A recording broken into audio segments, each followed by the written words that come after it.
Assalamualaikum warahmatullahi wabarakatuh. Waalaikumsalam warahmatullahi wabarakatuh. Pagi adik-adik semuanya. Apakah semangat hari ini? Alhamdulillah. Apakah udah makan? Belum. Lain kali makan ya kalau pagi ini biar terisi imunnya. Baik, kakak akan menjelaskan penjelasan hari ini yang berjudul anemia. Adik-adik tahukah anemia itu apa? Iya. Dari itu kakak akan jelaskan. Baik. Pengertian anemia. Anemia adalah gejala dari kondisi yang mendasari seperti kehilangan komponen darah, elemen tak adekuat atau kurang nutrisi dengan dibutuhkan untuk pembentukan sel darah yang mengakibatkan penurunan kapasitas pengangkut oksigen darah. Dan selanjutnya, penyebab anemia ini adalah secara garis besar anemia dapat disebabkan oleh yang pertama nih, peningkatan destruksi introsit, contohnya pada gangguan sistem imun dan thalassemia. Yang kedua, penurunan produksi eritrosit, contohnya pada penyakit anemia aplastik dan kekurangan nutrisi. Dan yang ketiga, kehilangan darah dalam jumlah besar, contohnya akibat pendarahan akut, pendarahan kronis dan menstruasi, ulcer kronis dan trauma. Selanjutnya, next. Tanda gejala anemia. Tanda gejala anemia ini adalah jika terjadi anemia dalam waktu yang lama maka konsentrasi Hb-nya rendah. Gejala-gejala ini tersebut bisa berupa: pertama, asimptomatik, letargi, napas pendek atau sesak, dan trauma sesak saat beraktivitas. Yang ketiga, kepala terasa dingin. Dan yang keempat, serta palpitasi. Dan yang terakhir, demam. Next, selanjutnya, klarifikasi anemia. Klarifikasi anemia ini adalah klarifikasi anemia akibat gangguan eritropoiesis. Anemia diakibatkan oleh gangguan eritropoiesis adalah anemia defisiensi besi. Tidak cukup suplai besi di dalam tubuh, mengakibatkan timbulnya sel darah merah dan hiperkrom dan mikrosesper. Next, selanjutnya, zat besi atau Fe. Zat besi terdapat pada seluruh sel tubuh kira-kira 40-50 mg atau kilogram. Berat badan hampir seluruhnya dalam bentuk ikatan kompleks dengan protein. Ikatan ini kuat dalam bentuk organik, yaitu sebagai ikatan non-ion, dan lebih lemah dari bentuk anorganik, yaitu sebagai ikatan ion. Besi mudah mengalami oksidasi atau redukasi. Yang kedua, kebutuhan zat besi. Jumlah Fe yang dibutuhkan setiap. Oke, selanjutnya, zat besi atau Fe. Zat besi terdapat pada seluruh tubuh kira-kira 40-50 mg atau kilogram. Berat badan ini hampir seluruh tubuh dalam bentuk ikatan kompleks dengan protein. Dan yang kedua, kebutuhan zat besi. Jumlah Fe yang dibutuhkan setiap hari dipengaruhi oleh berbagai faktor, umur, dan jenis kelamin. Oke, selanjutnya, metabolisme besi atau zat besi.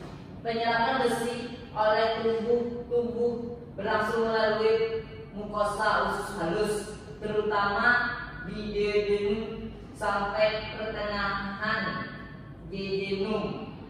Makin distal, penyerapan akan semakin berkurang. Satu, penyerapan dalam bentuk non-hom atau besar dari 90% berasal dari makanan. Dua, penyerapan ini bentuk hom besar dari 10% dari makanan. Oke, selanjutnya, proses aborsi apa? absorpsi. Selanjutnya, absorpsi besi yang dipengaruhi oleh beberapa faktor antara lain. Yang pertama, dimi ion akan lebih mudah diserap dibandingkan on-home ion. Yang kedua, ferro lebih mudah diserap daripada feri. Yang ketiga, asam lambung akan membantu penyerapan besi. Dan yang keempat, absorpsi besi dihambat konteks phtate dan fosfat. Oke, selanjutnya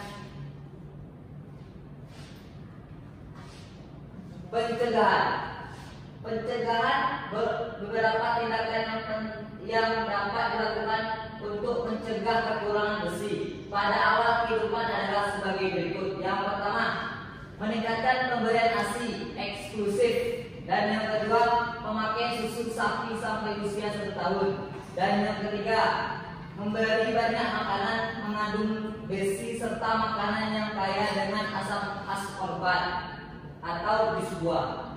Dan yang keempat, memberikan suplemen Fe pada bayi kurang sebulan. Dan yang terakhir, pemakaian pasi yang mengundang besi. Oke, selanjutnya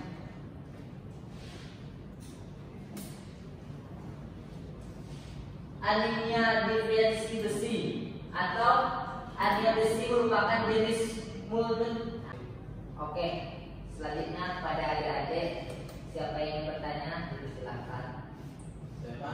Oke, baik, kepada siapa dan Perkenalkan, nama saya Syukur Abdullah. Mungkin saya agak kurang paham Pak di bagian makanan yang dihasilkan tadi Pak. Coba Pak jelaskan begini. Oke, terima kasih Saiful.